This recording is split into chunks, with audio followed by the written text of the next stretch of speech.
Hello. Now, I've already recorded the sounds here off of Pong, so I've used this Windows WAS API, and then I've been able to record the sounds, and so I've got it recorded here. So what I want to do is change these into MP3 files.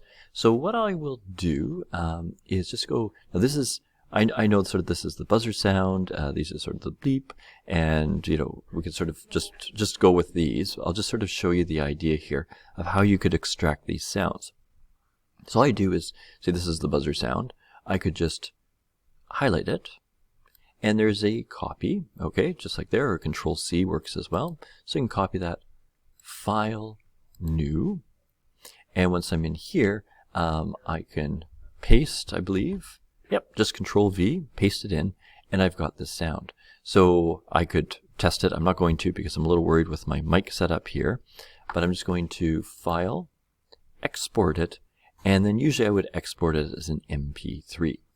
And so once I've done that, export it there, then I can just bring it into Unity. Okay, so hopefully that gives you a good idea of how to use this Audacity to sort of extract any sounds that you want from a video.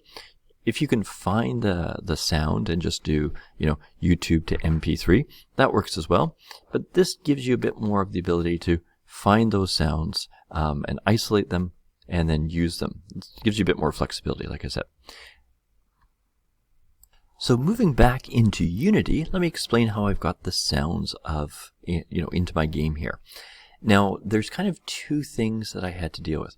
One was I was like, well, I want to make the sound of the ball when it hits the, hits the edge and the paddle. I'm using the same sound there. And then also when it gets launched. So I thought, okay, that would work well on the ball. There's also the sound of the buzzer when you go off to the edges there. Now, the trouble with putting that on the ball is that we destroy the ball. And if you destroy the ball, then, it's not going to play because you kind of have this audio source. It's like I said, that's kind of your stereo. That's what's playing the sounds. If that's destroyed, then the sounds won't won't be there. Even if you do it before you start to play the music, before you destroy it, it will disappear. So that one, what I did was I put onto the game manager. So here we are, the game manager object. It has an audio source as well. So the audio source, like I said, you can think of that as the player. What's going to play the sound, the stereo, the cassette player, the CD player, whatever you want. Then you've got your audio clips. So I created a little folder here for sounds, and then you've got these in here. So I got the buzzer, the Pong, the sort of the louder one, that's going to be on the serve, and then just the beep there. So let's take a look at the code to get this to work. So we'll first look at the ball, because that's going to be basically the same as the game manager as well. So scripts here, I'm going to go down to the ball scripts, the ball movement. And what I did was sort of two things. At the very start here, if this opens up, there we go.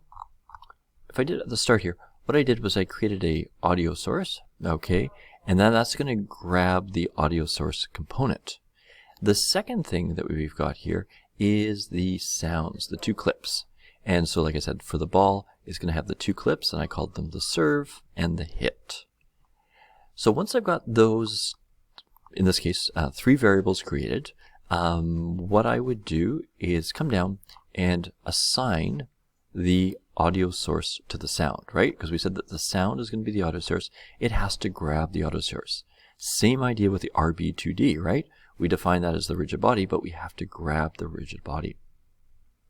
Then in terms of using it, basically we're going to use this sound and play whatever sound we want. So if I come down here, let's see where it was, first one here. So we'll do that one actually after. So here I did this on the relaunch, right? Because that's when I wanted to play the serve sound. So I've got sound.play one shot serve. So all it does is it grabs the audio source. There's a command called play one shot, which just means it plays it once. And then I just chose the audio clip I wanted to play. Pretty straightforward. And so I did that for the player, and I did that for the enemy as well, right? For when it goes against the opponent. Now, to get it to bounce every time it hit the edge or the paddle, I couldn't really use the on trigger enter or anything like that because the paddle nor the walls are triggers. So what I did was just create a new function, right? And this is one of those special functions, on collision enter 2D. And so what happens is when it hits anything, and because that's just going to be the walls or the paddle, it's going to play that hit sound, that ping, right? So as it bounces off of them. So that's all I did there. Okay, so again, just recapping that. The 3 at the top here, one's the audio source, the audio clips I want. This, you could have one of them, you could have 100 of them here, right? You could have all a variety of audio clips. All we're doing is getting it to, be able to grab that audio clip, okay, or have a spot for that audio clip. And then, like I said, on the awake here in this case, or it could be on the start, doesn't really matter. We grab the audio source, so we assign the audio source to our sound. And then down here, depending on what we want to do, either on the one shot, okay, for the collisions, sound.play one shot, and then the hit sound, or sound.play shot, in this case, the serve sound. Now, in the game manager, just to show you there as well, it's going to be almost identical. The only difference here is that I've got the audio source, of course, I called it sound, and then only one audio clip.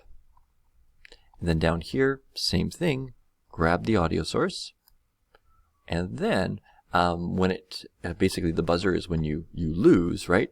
So when you're going to add the player's score, that's sort of when somebody's lost, so that it plays the buzzer. And then I did the same thing with the computer score, right? So when it adds the computer score, it would play the buzzer as well. And that way I thought that was the easiest thing to do. So again, just those, the audio source dot play one shot, and then what do you want it to play? That's all I had to do there. Make sure you grab the audio source, or you assign the audio source first, and then have the variables that you need to, either contain the audio source, you'll always need that one, and then as many as these audio clips you require. Now I made them public because that just makes our life a little bit easier. So if I jump back to Unity and I jump on my game manager, so there's the audio source. I made sure play on awake was off, and that's all I have to do. I don't have to drag the audio clip in there, because what's going to happen is that as I play, that will pop in there. So all I had to do then is put with the buzzer, right? I just created a spot for that and drag my thing in, right? Drag that audio clip in, and it should work. So if we play it here, just to show you.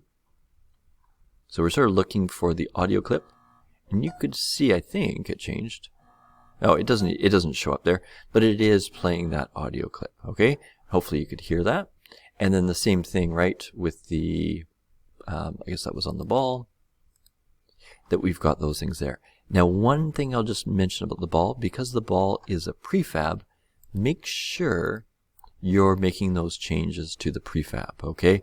So that you've dragged the audio source in, and I don't even think I need to do that because it should bring it in by itself when it starts to play.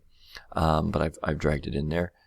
I mean, we could say none here actually, and it should still work. Let me just double check. So that one worked. Yep. So that was working fine. Okay. So you don't really need that because it does grab it. And then, just like it says here, right, you've got your different sounds. So it's going to basically load up those sounds depending on what it needs to play. Good. So hopefully that explains how do you add audio to your game.